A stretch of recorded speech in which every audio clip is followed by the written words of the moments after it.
We'll start with Tim in the front on the left side. What made you go with McNeil today? Yeah, trying to give a different look to our lineup. An extra lefty there today, and yeah, I decided to go that way.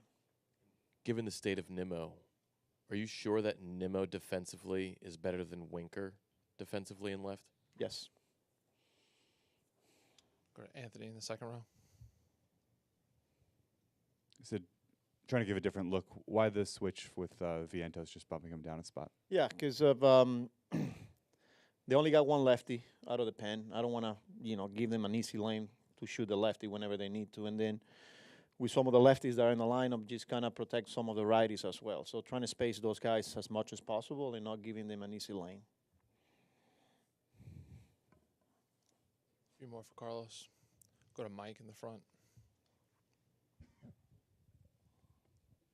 Carlos, what kind? I mean, obviously Otani's been trouble, but what kind of problem has Muncy been for you guys? Yeah, he mentioned Otani. Forgot about Mookie Betts. But yeah, all of them. I think we know how good Muncy controls the strike zone, but it's been really impressive watching him doing it in pressure situation or with traffic. Like he's not gonna give in. Like he's got a pretty good knowledge of the strike zone, and it doesn't matter of the situation. He's gonna stick to it, and he's gonna force you in the zone, and we're gonna have to execute. And we haven't been able to do that. We've gotten behind in counts, obviously the walks, but he's an elite hitter as well, and they have him hitting in the bottom of the lineup, and that's pretty impressive. So that's what makes that team a really good team, but it comes down on us executing in the zone, because they're not going to chase, especially Muncy. Go to Peter in the third row on the right side. Hey, Carlos. What has surprised you, impressed you, stood out the most maybe about Mark Vientos' season, considering where he started and how productive he's been in the playoffs? Yeah, I think he's just a hitter there and a player that is maturing, and then he keeps getting better and better. We saw it during the regular season, and then now in the playoff when, it's a lot at stake, and his ability to slow the game down, have control of the situation, just calm. You don't see panic at all. And he continues to get better. It's been very, very impressive. And I'm proud of him because it wasn't easy, I said it the whole year. Went to AAA and then got back up here, got back sent down again, and ran with it. And he's hitting in the middle of the lineup. He's hitting second. He's hitting third. And yeah, that's a special player here. Come to Ron in the front on the right side.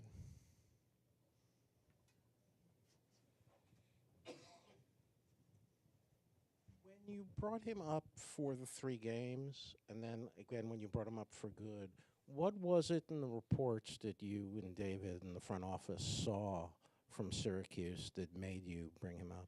Yeah, I think it was just his attitude, the work ethic, and how much he was working, before games. Like, we knew that the power was real. It was just more like the defense side of things. And how much is he working? Is he into, the things that he needed to be doing? And that was basically what it was, like the way he handled it, the adversity. Hey, is he going to go out there, go down there and pout, like, no. The report talking to Dickey Scott, our AAA manager, and then some of our coordinators is like, man, this guy's having a really good attitude. He's working really hard. Like, he continues to ask questions, and you got to give him credit because it wasn't easy for him. We're going to go to Mike on the middle aisle in the third row.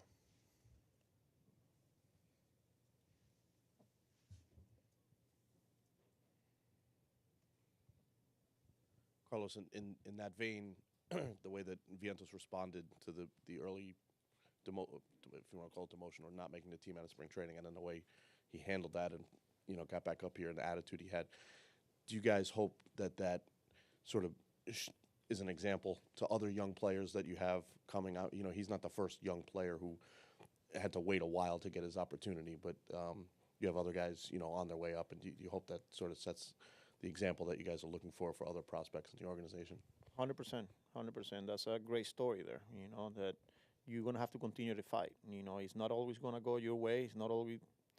There's a lot of things that they have no control, and they got to continue to work. They got to continue to stay positive. And this is a perfect story, perfect example for other guys.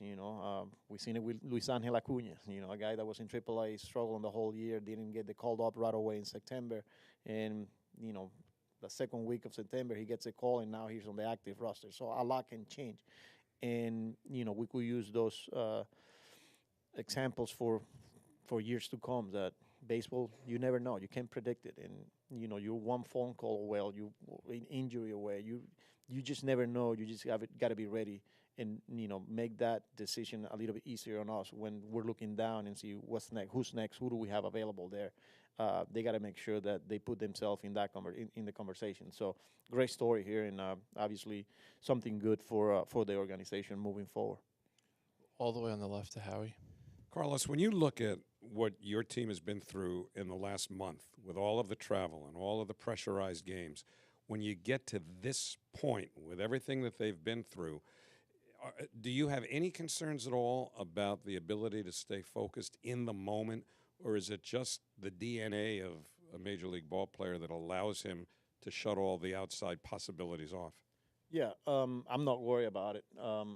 And the character of this team and the individuals there is impressive. And I could see it. I could sense it today. I walk in the hitters meeting today, and it's, yeah, we know where we at. And backs against the wall, and the attitude, just people smiling, and that's who we are. There's no tomorrow for us, So, but we've been in this situation before, so nothing new. And the quality of the people. We're not talking about just the quality of the players, but just the makeup and the way they show up every day. And here we are, But that's a special group there.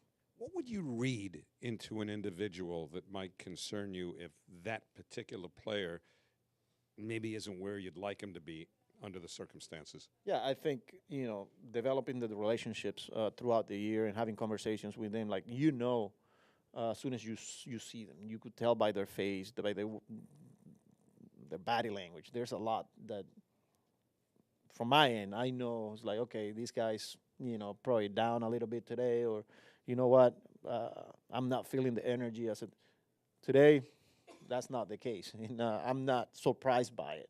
But yeah, I think it's just getting to know the individuals, getting to know your players, and relying on your coaches, because our coaching staff, they got a good feel for our players as well. So yeah, it's a good thing. Barry in the second row. Hey, Carlos, 2 years ago, and you were there, and Aaron Judge was pending free agent. Aaron Boone was pretty vociferous that at the end of the playoffs, he said that he did not want this to be Judge's last game in a Yankee uniform. You're kind of in the same situation now with Alonso. What's your feelings as at some point his free agency is pending, whether you win today, lose today, it's coming?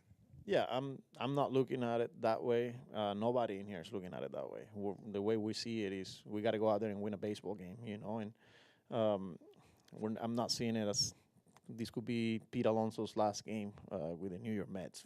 We see it as we have a really good opportunity to continue to play baseball, and that's what we'll do. We got to go out there and we got to get the job done. But I haven't crossed my mind, to be honest with you. So, and I wasn't the manager when Georgie went through it, but as a coach when I was there, that never crossed my mind either. Like our job that day was to win that game, and then let the rest play out. Same thing here. Our job is to go out there and play and win today, and then let's continue to let it play out and see what happens. Go to Andrew in the second row. Is there any sort of benefit to facing Flaherty 2 times in a week span? Yes and no. But like, this is a game of adjustments. Yeah, we saw him recently, but he also saw our hitters. So he's got a good feel for what we're trying to do. and we're gonna have to make some adjustments, and he will make some adjustments. So yeah, we'll game plan and all that, but we got to go out there and execute because, like I said, they're gonna be ready to adjust, and we have to be ready to make adjustments when we need to. All right, I think we have a couple in Spanish right up in the front on the right side. Carlos, buenas tardes. Vengo desde Ecuador porque en gran parte hay un interés de la comunidad venezolana en los Mets, gracias a ti. Tú siempre hablas de que es un privilegio estar aquí, pero ¿te has puesto a pensar en el impacto que tienes en la comunidad latina ser el manager de los Mets, un equipo tan grande en Estados Unidos? Sí, mira, de verdad es un honor y es un privilegio, como siempre lo he dicho, y tener esta oportunidad de representar no solamente a Venezuela, sino a toda una comunidad latina, es un privilegio. Para nosotros los latinos no es fácil venir a un país pues y conseguir tus sueños y luchar por tus sueños. Y mira, gracias a Dios pues con mucho trabajo, con mucho respeto, con mucha humildad pues uno se levanta, te enfrentas obstáculos y esa es la vida. O sea, a mí me tocó aquí mediante la plataforma del béisbol de Grandes Ligas, pero en la vida en general pues muchos van a llevar golpes y uno tiene que buscar la manera de levantarse, de luchar por tus sueños. Y para mí de verdad que es un honor y es un privilegio poner el uniforme de los Mets de Nueva York como manager de Grandes Ligas y representar, como te digo, no solamente Venezuela, sino a la comunidad latina, a los latinos, porque no es nada fácil para nosotros. Take two more, David, on the right side, and then we'll come up and finish in the front. Carlos, lo que han hecho en las últimas 3 semanas, el último mes, es algo que se puede calificar como mágico. Entonces, la pregunta es, o si puedes hablar del deseo de tu parte y de los jugadores, de que esto no se acabe. Sí, obviamente pues esa es la meta, que esto no acabe aquí en el día de hoy. Hemos luchado, hemos peleado por mucho tiempo y mira, vamos a salir a competir, vamos a dar el todo por el todo y con la mentalidad de un día a la vez. No sabemos que no tenemos mañana y que tenemos que hacer lo necesario para ganar el juego de hoy y después preocuparnos por los próximos días. Ha sido de verdad algo increíble y mira, yo sigo teniendo mucha fe y los muchachos están muy positivos en el día de hoy, como siempre lo han estado. No es la primera vez que estamos en esta situación y de verdad con confianza de que hoy vamos a lograr lo que estamos buscando. And we'll finish up front. Carlos, ya tienes 11 juegos de postemporada como manager. Ya lo habías vivido en el pasado como bench coach con los Yankees de Nueva York. ¿Qué has aprendido? ¿Con qué te quedas de esta experiencia, de estos primeros 11 juegos como manager de los Mets en una postemporada? Sí, mira, es un privilegio y un honor de verdad tener la oportunidad de estar jugando juegos de playoff en Grandes Ligas, jugando aquí en octubre. En mi caso, pues primer año como manager, pues que tenga esta oportunidad es un privilegio, de verdad, dándole las gracias a Dios. Juegos intensos, obviamente uno dirige completamente diferente a una temporada regular de 162. Tú tienes que jugar cada día pues con lo que tú tienes disponible y todas las cartas están tirarlas a la mesa. Pero también he aprendido que tienes que disfrutarlo. Es un privilegio y es una de las cosas que he tratado de hacer, tratar de disfrutar cada momento, cada segundo, porque esta oportunidad pues no se presenta todos los años, no es fácil llegar aquí y de verdad que qué honor y qué privilegio de poder vivirlo. All right, thanks, Carlos. We'll see you post-game. Teoscar Hernandez will be in at 2:15, Dave Roberts at 2:45.